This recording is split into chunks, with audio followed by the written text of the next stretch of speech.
आज के इस कार्यक्रम में जो जयसिंहपुर विधानसभा क्षेत्र में यहाँ पर आयोजित किया जा रहा है, हमारे बीच में हिमाचल प्रदेश विधानसभा के सम्माननीय अध्यक्ष भाई विपिन सिंह परमार जी, अभी जिनका आपने संबोधन सुना, जयसिंह विधानसभा क्षेत्र के हमारे लोकप्रिय विधायक भाई रविंद्र दीवान जी, बैजनाथ विधानसभा क्षेत्र के हमारे लोकप्रिय विधायक मुलकराज प्रेमी जी, हमारे बीच में वूल फेडरेशन के चेयरमैन त्रिलोक कपूर जी, कर्मचारी एवं पेंशनर कल्याण बोर्ड के उपाध्यक्ष घनश्याम शर्मा जी, जो यहीं के रहने वाले हैं, सभी विभागों के सभी अधिकारीगण, मंडल के अध्यक्ष श्री रतन शर्मा जी, पंचायती राज संस्थाओं के सभी चुने हुए प्रतिनिधि, पार्टी संगठन के हमारे सभी पदाधिकारी, उपस्थित सभी भाइयों बहनों और पत्रकार मित्रों,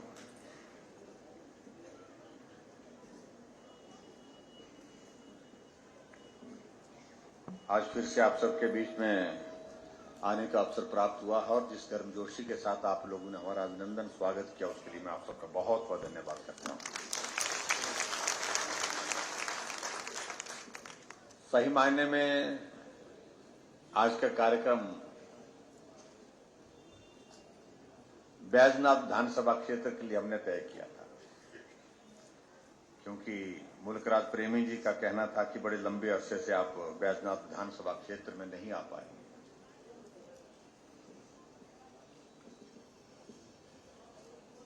लेकिन बीच में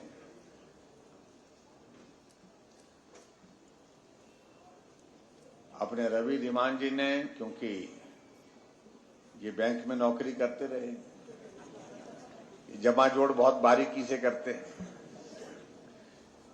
इसमें हम क्या रास्ता निकाल सकते हैं, यहां क्या जोड़ सकते हैं, और उस तरह से जुड़ा करके आपका ये कार्यक्रम भी यहां पर जोड़ दिया, क्योंकि इनको लगा कि अगर बैजनाथ आ रहे हैं तो जयसिंहपुर में भी आना ही चाहिए। और मैं भी इस बात से सहमत हूं। सही मायने में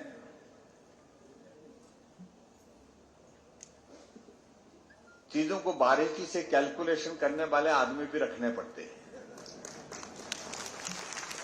समय का उपयोग हम सबसे बेहतर तरीके से कैसे कर सकते हैं,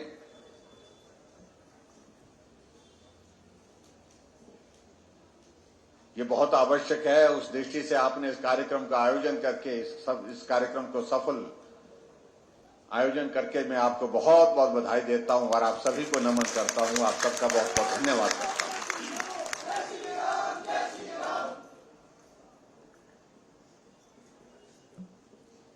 कुछ लोगों को हमारे आने जाने पर बहुत ऐतराज है आजकल।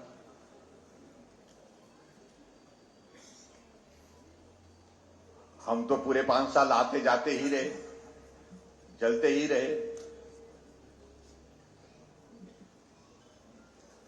और हिमाचल प्रदेश में मैं इस बात को मैं दावे के साथ कह सकता हूं, जितना विधानसभा क्षेत्रों का दौरा मैंने किया आज से पहले किसी मुख्यमंत्री ने नहीं किया। मैं दावे,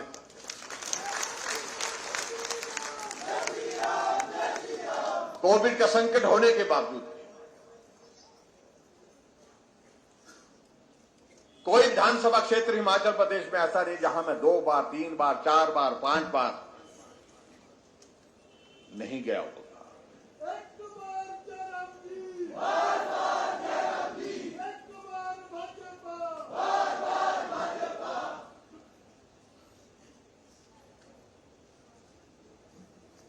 मुझे इस बात के लिए आप सबका अभिनंदन करना है, धन्यवाद करना है कि इस बड़े संकट के दौर में भी आप चट्टान की तरह खड़े रहे सरकार के साथ आगे बढ़ने के लिए।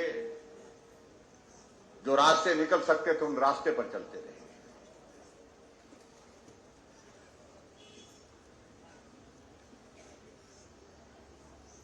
काश हमें भी कोविड के इस दौर से गुजरना ना होता तो शायद मैं दावे के साथ कह सकता हूं जो आपके इस विधानसभा क्षेत्र में विकास के कार्य हुए हैं उसमें और भी ज्यादा बेहतर होता, और भी ज्यादा हम करने की स्थिति में हो पाते।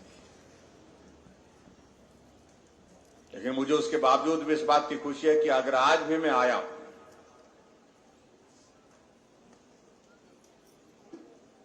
और मुझे ये कह रहे थे कि आपका बड़ा कार्यक्रम तो बैजनाथ में, छोटा सा कार्यक्रम मेरा है।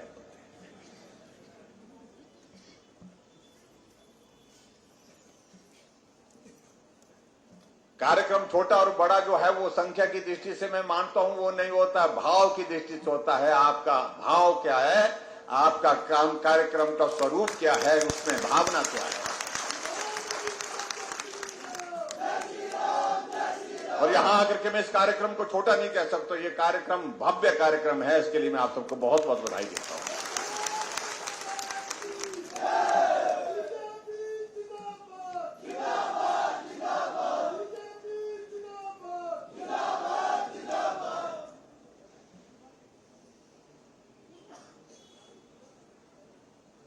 अगर आज हम इस स्थिति में बैठ करके यहां पर इस कार्यक्रम का आयोजन कर रहे हैं,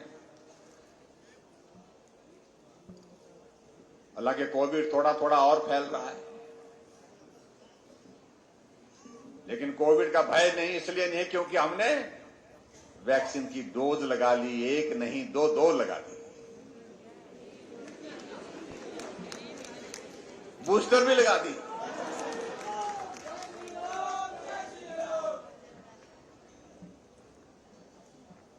हालांकि जब वैक्सीन की शुरुआत हुई थी, वैक्सीन देश के साइंटिस्ट ने बना करके तैयार किए। मोदी जी ने आग्रह पूर्वक कहा कि ये भारत 135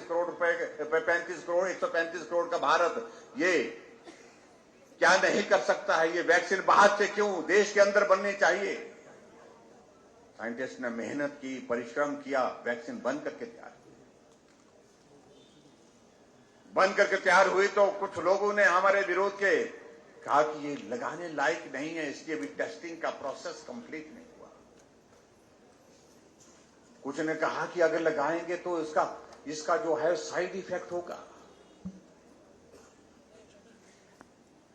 आने वाली जनरेशन जो है वो उसकी जो है वो बर्बाद हो जाएगी, खराब हो जाएगी।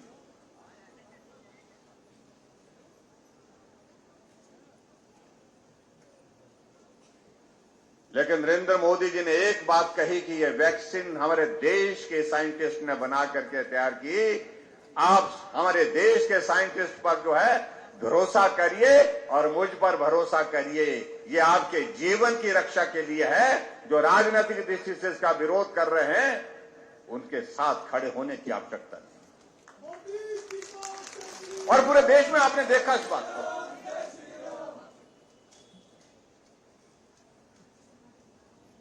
क्योंकि नेतृत्व पर भरोसा था, विश्वास कि अगर मोदी जी ने अगर वैक्सीन बनाई है, ये हमारे जीवन, हमारे परिवार के जीवन को बचाने के लिए बनाई है, हमारे साथी संबंधी के जीवन को बचाने के लिए बनाई है।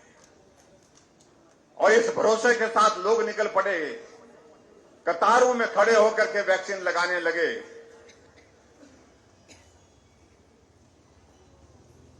और कांग्रेस के लोग, विपक्ष के लोग इस बात को लेकर के जो वैक्सीन लगा करके आते थे उनको पूछते रहे, भाई आपने वैक्सीन लगा दी? उन्होंने कहा हाँ लगा दी। बोलता कुछ रिएक्शन तो नहीं हुआ, साइड इफेक्ट तो नहीं हुआ? बोलते नहीं हुआ। बुखार तो नहीं आया? बोलते उनको पूछने लगे, बोलते बुखार भी नहीं हुआ। जब उनने देखा कि सभी ने लगा दी, आने जाने वाले चलते हुए सभी आदमी ने वैक्सीन लगा दी, तब वो भी वैक्सीन लगाने के लिए मास्क पहन करके वैक्सीन सेंटर में पहुंची। देश इतने बड़े संकट के दौर में से गुजर रहा और उसमें भी वो लोग राजनीति करते रहे।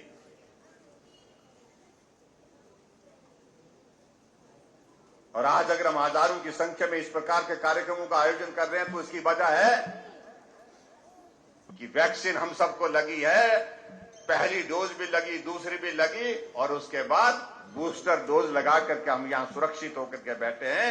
अब चिंता नहीं, अगर कोविड आ भी जाएगा हल्का फुल्का होकर के वो निकल जाएगा, इसका कोई बड़ा असर नहीं होने वाला है। और मैं आप सबका धन्यवाद करना चाहूंगा इस बात के लिए कि जहां वैक्सीन का पूरे देश भर में दौर चला तो हिमाचल प्रदेश भी उस दौर में आगे बढ़ा, पहली डोज पर भी पहले स्थान पर और दूसरी डोज पर भी पहले स्थान पर रहे। इस बात के लिए मैं आप सबको सहयोग के लिए बहुत बहुत बधाई देता हूं, बहुत धन्यवाद करता हूं।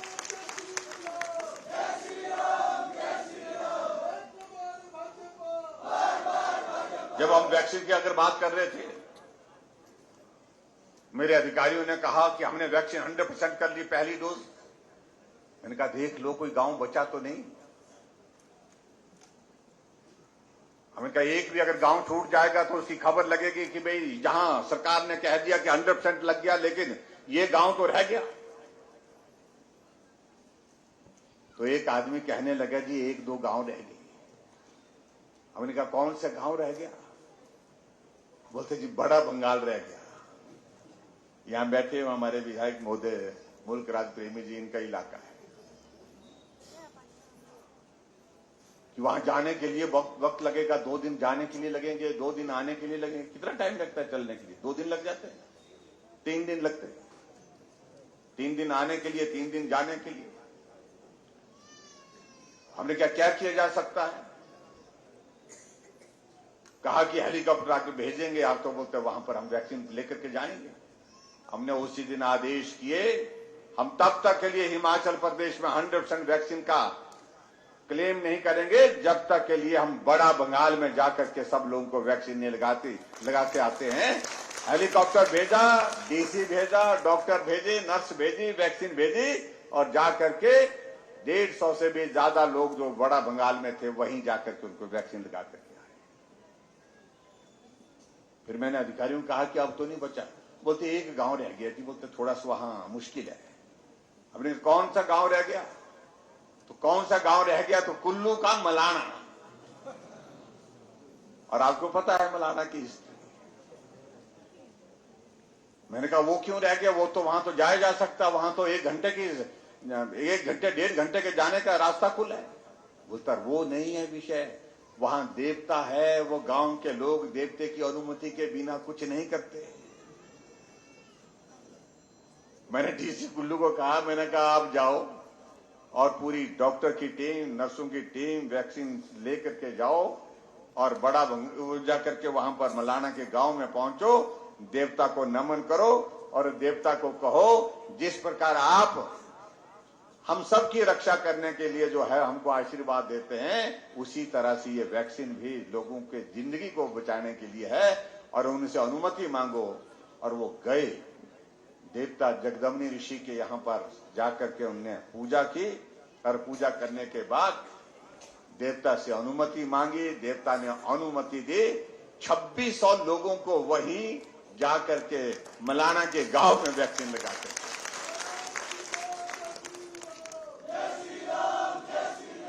उसके बाद फिर हमने कहा कि हाँ 100% वैक्सीन हो, हमारी फर्स्ट डोज हो गई।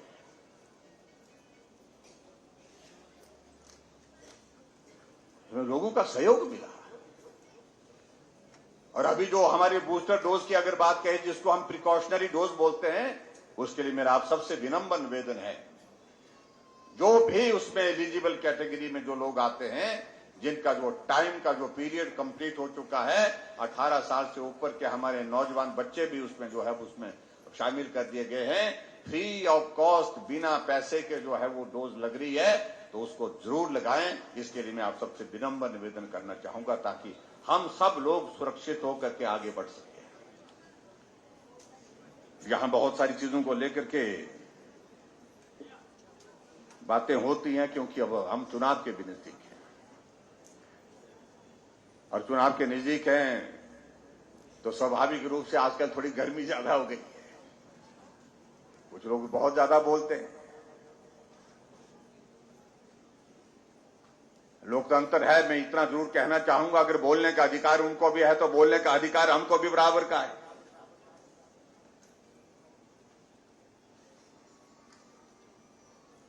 हिमाचल प्रदेश में आज से पहले बड़े लंबे समय तक कांग्रेस पार्टी सत्ता में रही और सत्ता में रहने के बाद हमने विधानसभा का जो हमारा पिछला सत्र चल रहा था उस सत्र में हमने कांग्रेस के विधायकों के सामने प्रश्न खड़ा किया। अध्यक्ष महोदय ने इजाजत दी मुझे प्रश्न का उत्तर देने का, वहां पर राज्यपाल महोदय जी के अभिभाषण पर चर्चा के बाद उत्तर देना था। मैंने एक प्रश्न खड़ा किया वहां, मैंने कहा मेरी याददाश्त अच्छी है, मैं सभी चीजों को याद करता हूं, वर्षों पुरानी भी याद रखता हूं। मैंने बहुत जोर अपनी याददाश्त पर डालने की कोशिश की, लेकिन मैं सफल नहीं हो पाया कि पिछले 5 वर्ष कांग्रेस के शासन के दौरान हिमाचल प्रदेश में उस सरकार ने कौन कौन सी योजना शुरू की थी, नई योजना शुरू की थी। मैंने कहा मुझे स्मरण नहीं आ पा रहा है। मैंने कांग्रेस के मित्रों को कहा मैं आप सामने बैठे हैं, मुझे बहुत अच्छा लगेगा अगर आप में से कोई आदमी खड़ा होकर के बोले कि पूर्व में 5 वर्ष की सरकार, कांग्रेस की सरकार में हमने इस नई योजना की शुरुआत की थी। यहां अध्यक्ष महोदय बैठे हैं, इनको मालूम है, विधायक महोदय बैठे हैं, सब बगले झांकने लगे, इधर देखने लगे, उधर देखने लगे, कोई आदमी खड़ा होकर के जवाब नहीं दे पाया। जवाब इसलिए नहीं दे पाया क्योंकि अगर शुरू किया होता कुछ नया तो कुछ बोलने की स्थिति में हो पाते हैं। वही स्कूल को अपग्रेड करना, वही हॉस्पिटल को अपग्रेड करना, सड़कें चल रही हैं, थोड़ा सा आगे बढ़ा दी, वो रूटीन की चीजें। आपने नया इनिशिएटिव क्या लिया, नई योजना की शुरुआत क्या की? हमने कहा आप बताइए, नहीं बता पाए। मैंने कहा आप बार बार इस बात को कहते हैं कि जयराम ने क्या किया, अब बार बार इस बात का जिक्र करते हैं कि जयराम ठाकुर ने कुछ नहीं किया। अब आप सुनिए, मैंने कुछ नहीं किया, लेकिन मैं जो किया वो मैं आपको थोड़ा सा बताता हूं।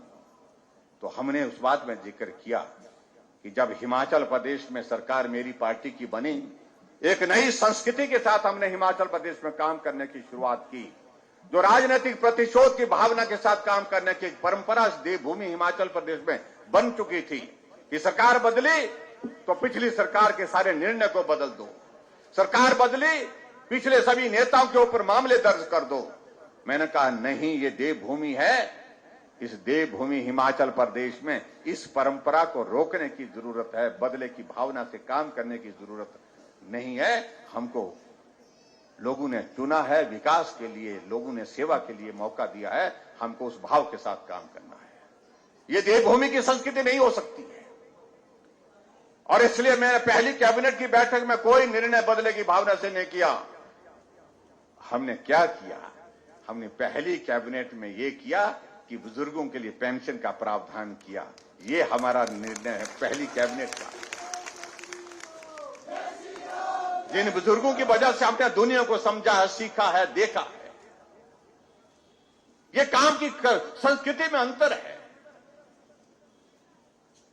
दूसरा हमारे कैबिनेट का निर्णय यह हुआ कि जो हमारी गाय, जिसको हम मां बोलते हैं, चौक पर छोड़ दी, चौराहे पर छोड़ दी, उनके लिए आश्रय मिले, उनके गौ सदन बने, गौ सेंचुरी बने, ऐसा स्थान कोई निर्धारित करें, उसके लिए हमने काम किया। और आज मुझे इस बात की खुशी है, जहां कांग्रेस के शासन के दौरान 5000 गाय जो है वो गौ सदन में होती थी, गौ सदन में होती थी, गौ सेंचुरी में होती थी, आज 21,000 गाय सड़कों से उठा करके हमने गौ सदन में रखी है, उनकी सेवा कर। मैं मानता हूं अभी भी हमारे 12-13 हजार से ज्यादा की गाय अभी तक भी हमारी सड़कों पर है, उसके लिए और काम कर रहे हैं। लेकिन आप भावना देखिए कितना अंतर है। वो बदले की भावना से काम की शुरुआत करते थे, हम सेवा की भावना के साथ काम की शुरुआत कर रहे हैं। सरकार बदलती थी तो पूरे प्रदेश में सचिवालय में टोपियों का रंग बदल जाता था। ये हरी टोपी उसकी, ये लाल टोपी उसकी। हमने कहा ये टोपी हिमाचल की संस्कृति का प्रतीक है, ये हिमाचल की टोपी है, ये किसी पार्टी की टोपी नहीं है। और हिमाचली टोपी सिर पर पहन करके हिमाचली दूर से जाना जाता है, पहचाना जाता है। हमने कहा इस टोपी की राजनीति को बंद करिए, इस संस्कृति को बंद करिए। हमने उस टोपी की राजनीति को भी समाप्त किया। हरी मिलती है हरी पहनते हैं, लाल मिलती है लाल पहनते हैं, कुल्लू की मिलती है कुल्लू की पहनते हैं, नहीं मिलती है नहीं पहनते हैं।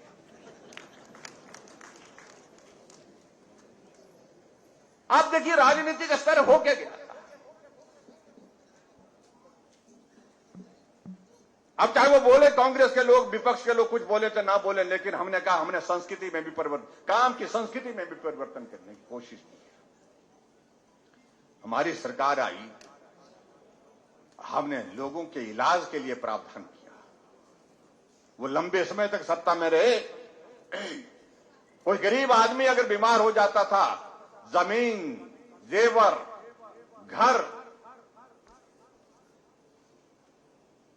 गिरवी रखने की नौबत आ जाती है। जब परिवार का सदस्य देखता है कि मेरा परिवार का सदस्य जो है वो बीमार होकर के बहुत पीड़ा के दौर में से गुजर रहा है, इस जमीन का कोई महत्व नहीं है, इन जेवरों का कोई महत्व नहीं है, इस घर का कोई महत्व नहीं है। जब जिंदगी ही आराम से नहीं है तो सब बेचने के लिए आ जाता था, लेकिन वो चाहता था कि मेरे इस परिवार के सदस्य की जिंदगी बच जाए।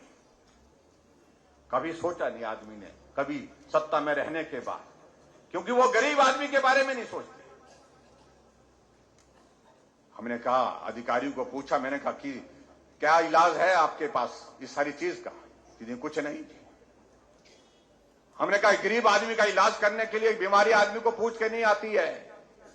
गरीब है अमीर है, सबको बीमारी कौन सी होगी कोई मालूम नहीं, लेकिन अमीर आदमी के लिए क्या है कि उसके पास सुविधा है, वो अपना इलाज अच्छे हॉस्पिटल में कर सकता है, अच्छी सुविधा के साथ कर सकता है। लेकिन गरीब, जिंदगी तो उसकी भी बराबर की है, दर्द तो उसको भी उतना ही होता है जितना अमीर को होता है। लेकिन उसके इलाज के लिए प्रावधान क्या है? प्रावधान कोई नहीं, कोई भी नहीं। यहां विपिन सिंह परमार जी स्वास्थ्य मंत्री थे, हम बैठे, हमने कहा ये बहुत पुण्य का कार्य होगा, गरीब आदमी का इलाज हम मुफ्त में कैसे कर सकते हैं, इसका कोई रास्ता निकालो। और रास्ता क्या निकला? हमने हिमाचल प्रदेश में मुख्यमंत्री हिमकेयर की शुरुआत की। 5 लाख रुपए तक का गरीब आदमी का इलाज करने का प्रावधान उसमें। जो हमसे पूछते हैं क्या किया जा रहा है, उनको इस बात को लेकर के ये करना चाहिए, 50 साल तुम सत्ता में रहे, तुम उस गरीब को चीखते पुकारते कभी सुन नहीं पाए और उसकी दर्द को तुम कभी साझा नहीं कर पाए। और ऐसी परिस्थिति में हमने सत्ता में, हम नए थे, क्योंकि दूसरे लोगों का एक आदत है कहने की, जो बड़े अनुभवी हैं, बड़े नेता हैं, बड़े नेता, बड़े होने से कुछ नहीं होता है। लेकिन दर्द जो छोटा समझ सकता है वो कोई नहीं समझ सकता है। छोटा आदमी छोटे आदमी का दर्द समझ सकता है। और मैं समझता हूं, मैं सौभाग्यशाली हूं, मैं उस दौर में से गुजरा हुआ व्यक्ति हूं जिसने जीवन के संकट को, जीवन की कठिनाई को बहुत करीबी से देखा है। इसलिए मुझे समझ में आया कि गरीब आदमी जब इलाज होता तो, बीमार होता तो उसके इलाज के लिए क्या क्या जरूरत पड़ती है। और आज देखिए, आज कोई आदमी अगर बीमार होता है तो वो कुछ साथ नहीं ले जाता है, वो सिर्फ एक चीज डालता है, हिमकेयर का कार्ड डालता है, आयुष्मान भारत का कार्ड जेब में डालता है। उसे मालूम है कि मैं हॉस्पिटल जा रहा हूं, ये कार्ड मेरा वहां पर मदद करेगा, मेरा इलाज इसके माध्यम से होगा। फिर बोल रहे हैं हमको कि कुछ नहीं किया।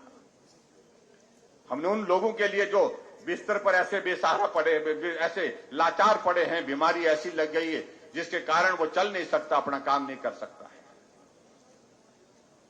हमने ऐसे लोगों के लिए अलग से व्यवस्था की। और उन लोगों के लिए सहारा योजना की शुरुआत की। 20,000 हिमाचल प्रदेश में ऐसे लोग हैं जो जिंदा हैं, लेकिन अपना पानी का गिलास भी अपने हाथों से नहीं उठा सकते, क्योंकि बीमारी ऐसी है, किसी को पैरालिसिस हो गया है, किसी को ब्रेन हेमरेज हो गया है, किसी को कैंसर हो गया है, किसी की किडनी फेल हो गए है, जिंदा है लेकिन चल नहीं सकता, काम नहीं कर सकता है, परिवार के सदस्य को मदद करनी पड़ती है। ऐसे 20,000 के करीब लोगों को हम घर बैठे उनके खाते में 3,000 रुपए सहारा योजना के डाल रहे हैं। जो हमसे पूछ रहे हैं कि कुछ नहीं किया है, हमने ये सेवा का काम शुरू किया है हिमाचल प्रदेश में। आज अभी हम बैजनाथ विधानसभा क्षेत्र से आ रहे हैं। वह कार्यक्रम, हमारा कार्यक्रम क्या कार्यक्रम था? हमारा कार्यक्रम था कि जो गरीब परिवार की जो बेटी है, जो बीपीएल परिवार की बेटी है, बेटी तो बेटी है, चाहे अमीर की है चाहे गरीब की है, बेटी के लिए दर्द जो है मां बाप के दिल में एक जैसा होता है। अमीर बाप की बेटी की शादी होती है, शहनाई बजती है, धूमधाम से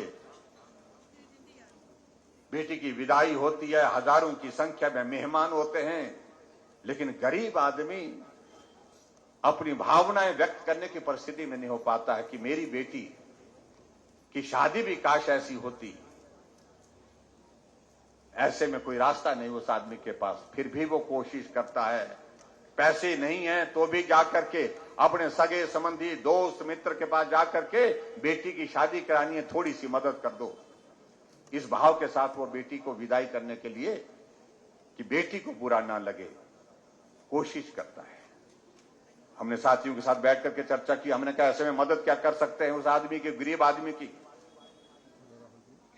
हमने रास्ता निकाला। जितने बीपीएल परिवार के ऐसे हैं जिनके घर में बेटी पैदा हुई है और जिस दिन उस बेटी की शादी होगी, हमने मुख्यमंत्री शगुन योजना की शुरुआत होगी। हम अपनी सरकार की ओर से 31,000 रुपए उस बेटी की शादी में योगदान देंगे। मैं मानता हूं कि 31,000 रुपए ज्यादा पैसा नहीं है, लेकिन उसके बावजूद उस मां बाप की भावनाओं को सम्मान करने की हमने कोशिश की, उस बेटी की भावनाओं को सम्मान करने की कोशिश की।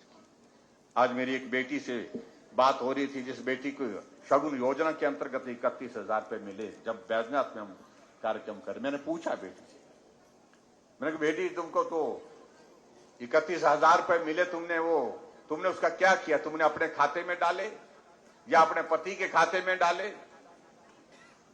तो बेटी ने कहा ना मैंने अपने खाते में डाले, ना मैंने अपने पति के खाते में डाले। वो सारे के सारे 31,000 रुपए मैंने अपने पिताजी को दिए, क्योंकि उन्होंने मेरी शादी का खर्चा उठाया था। आप अंदाजा लगाओ, ये काम एक बेटी कर सकती है। बेटी का अपने पिता के प्रति क्या भाव है, आप कल्पना कर सकते हैं कि मेरा पिता गरीब है, वो स्थिति में नहीं है कि पैसा खर्च कर सके, लेकिन अगर सरकार ने मेरे इस पर जो है वह मदद करी है, तो उस मदद के माध्यम से मैं अपने पिता के ऊपर बोझ न बनने दूं शादी का भी, इसलिए उसने पैसा वो पिताजी के हवाले कर दिया। बहुत भावुक दृश्य था एक तरह का। इस तरह के भाव के साथ हमने काम करने की कोशिश की है।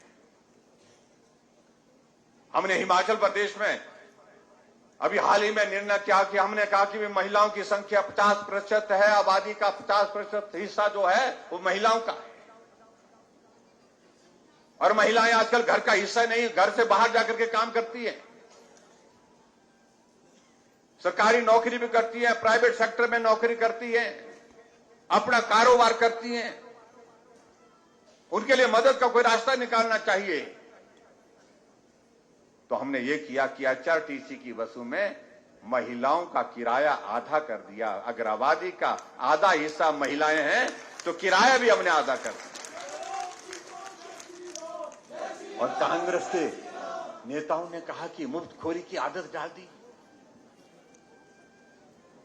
हमने महिलाओं को सशक्तिकरण की दृष्टि से वो आगे बढ़ चढ़ करके भाग लें, बढ़ चढ़ करके काम करें, उनको ये आने जाने का किराया बोझ ना लगे, उनकी मदद का रास्ता निकाला। और वो कह रहे हैं कि मुफ्तखोर बना दिया। मुझे लगता कि दुर्भाग्यपूर्ण है।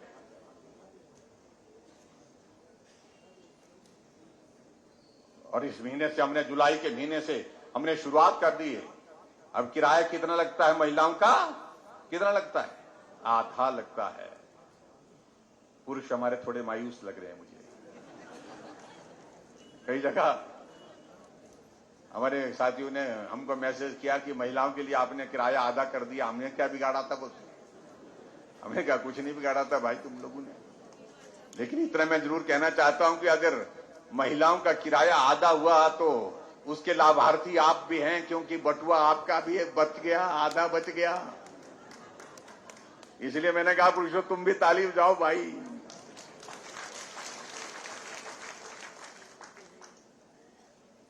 हर बात को लेकर के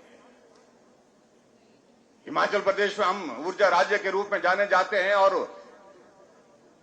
हम 11,000 मेगावाट बिजली पैदा करते हैं। हम पंजाब को बिजली देते हैं, हरियाणा को देते हैं, दिल्ली को देते हैं, राजस्थान को देते हैं।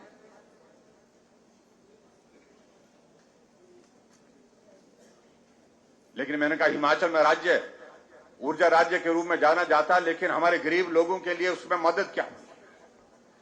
हमने तय किया पहले हमने 60 यूनिट का तय किया था, लेकिन अब हमने तय किया जुलाई के महीने से 60 नहीं 125 यूनिट हम सरकार की ओर से फ्री देंगे, बिना पैसे के देंगे।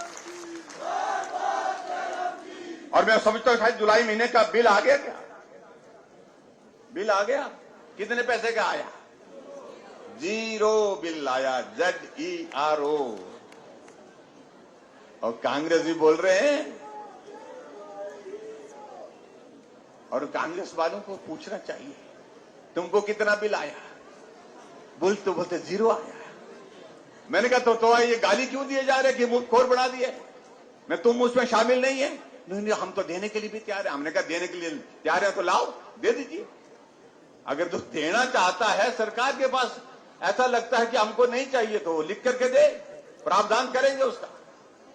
लिख करके देने के लिए कोई तैयार नहीं, सबके लिए किया है तो हमको भी रखना है। या तो बोलो मत, अगर बोलते हैं तो उसको फिर करना चाहिए। 15 लाख हिमाचल प्रदेश के परिवारों को जो है 0 बिल आ रहा है। 0 बिल का मतलब कि कोई उसमें जो खर्च नहीं आने जाने, उसका जो ना मीटर का चार्ज।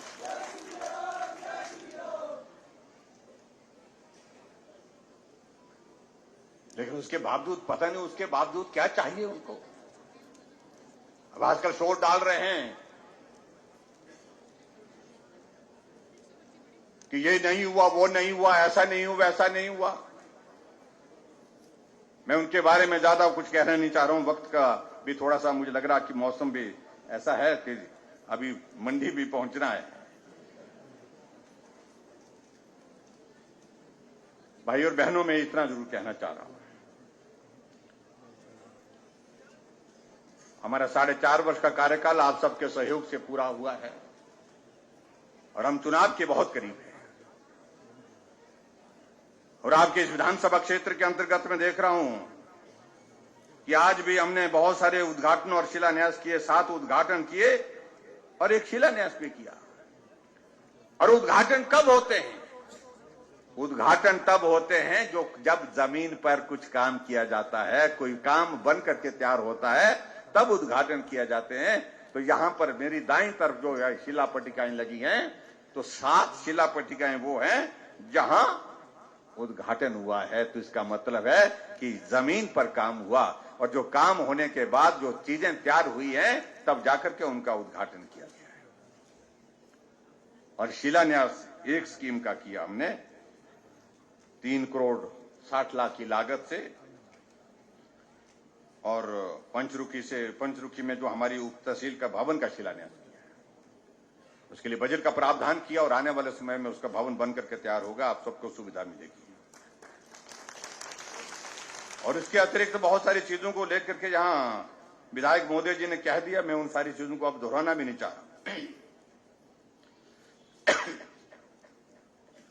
लेकिन मैं एक चीज जरूर चाह रहा हूं कि आजकल जो शोर डालते हैं हमारे विपक्ष के लोग, बोलते हैं कि हमारी सरकार आ रही है। ये बोलने से थोड़ी आएगी। हिमाचल की जनता जब चाहेगी वही होता है।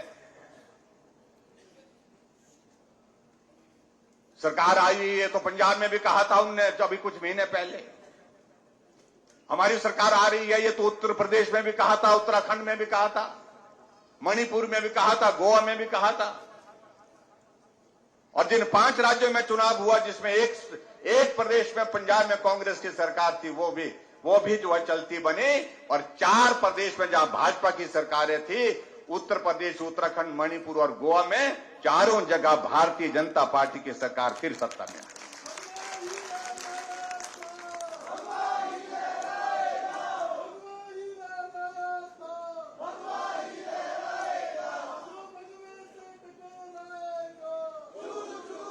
क्योंकि हमेशा वे एक बात कह रहे कि उनको लगता कि ये रिवाज बना हुआ 5 वर्ष के बाद बदल जाती है। रिवाज था, लेकिन रिवाज बदल गया है। उत्तराखंड में रिवाज बदला, आपके सामने बदला। जब से उत्तराखंड बना है, जब से उत्तराखंड अस्तित्व में आया है, कोई सरकार 5 वर्ष के बाद रिपीट नहीं हुई। भारतीय जनता पार्टी की सरकार वहां पर रिपीट हुई। उत्तर प्रदेश में 37 वर्षों के बाद योगी जी की सरकार 5 वर्ष का कार्यकाल पूरा होने पर रिपीट हुई। हरियाणा में जहां हमारी अधिकांश सीटों पर जमानतें जब्त होती थी, वहां 5 साल का कार्यकाल पूरा होने के बाद दूसरा कार्यकाल मनोहर लाल खट्टर जी पूरा करने जा रहे हैं। अब दौर ये हरियाणा में नहीं, उत्तर प्रदेश में नहीं, उत्तराखंड में नहीं, ये दौर हिमाचल प्रदेश में भी अब की बार शुरू होगा, जब भाजपा की सरकार के बाद फिर भाजपा की सरकार हिमाचल प्रदेश में सत्ता में आई।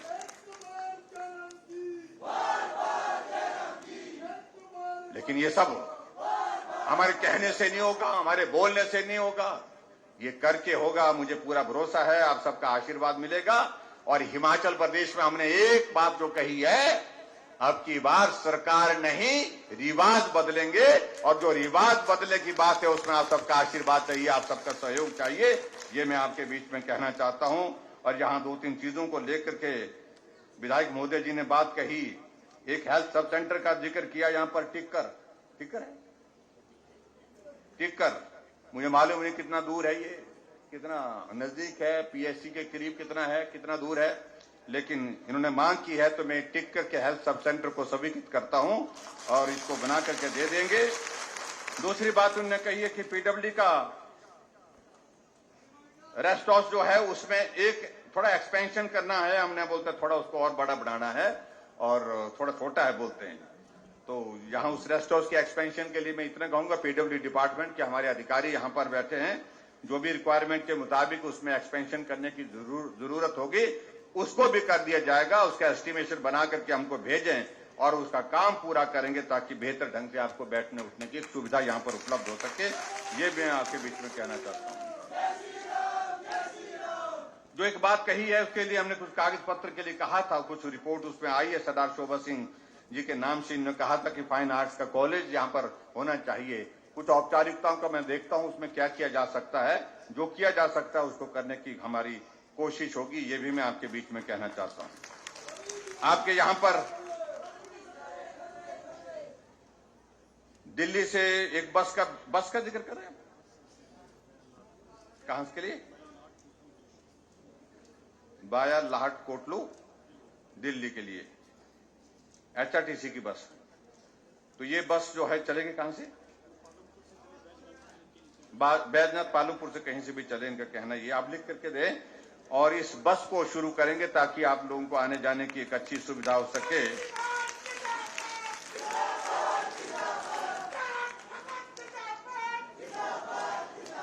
एक यहां पर उन्होंने कहा कि एक पार्किंग की समस्या हो गई। अब गांव में भी पार्किंग, क्योंकि लोग गाड़ियां इतनी ला रहे हैं और एक परिवार में 4-4 गाड़ियां हो जाती हैं, 4 लोग होते हैं, 4 गाड़ियां हो जाती हैं।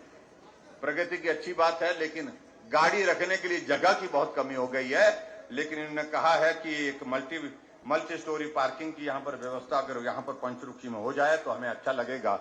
आप जगह का तलाश करें और जगह आपको मिल जाती है, उसके पेपर भेजिए।